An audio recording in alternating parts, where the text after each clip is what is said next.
BJP బీఆర్ఎస్తో పోరాడినట్టు కనబడ్డది గతంలో. కానీ ఎప్పటికైనా బీజేపీ బీఆర్ఎస్ కలిసి వచ్చే ప్రత్యర్థులే మాకు, మీరిద్దరు కలిసే వస్తారు. బీజేపీ బీఆర్ఎస్ ఎప్పటికైనా ఒకటే అనే అంశం మాకు నిరంతరం తెలుసు. ఎందుకంటే మీ ఎత్తుగడల్లో అవి కనబడుతున్నాయి, మీ యొక్క ఆలోచనలు అవి కనబడుతున్నాయి.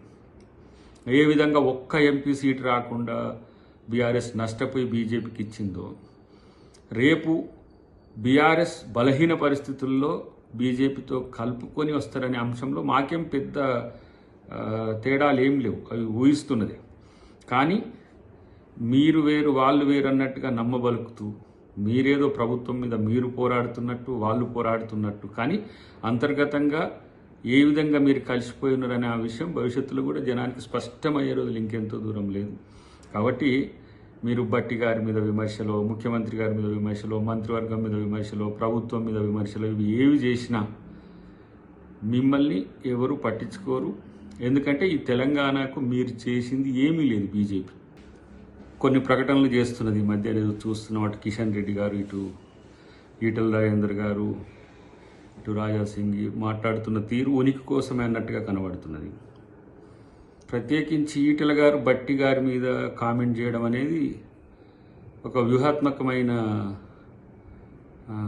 ప్రకటనే. ఎందుకంటే బట్టి గారి కుటుంబం మీద అవినీతి ఆరోపణలు లేకపోతే ఇంకో రకమైన ఆరోపణలు చేయడం ఏంటంటే తనను లక్ష్యంగా చేసుకొని బీజేపీ ముందుకు పోవాలనే వ్యూహం కనబడుతున్నది. కానీ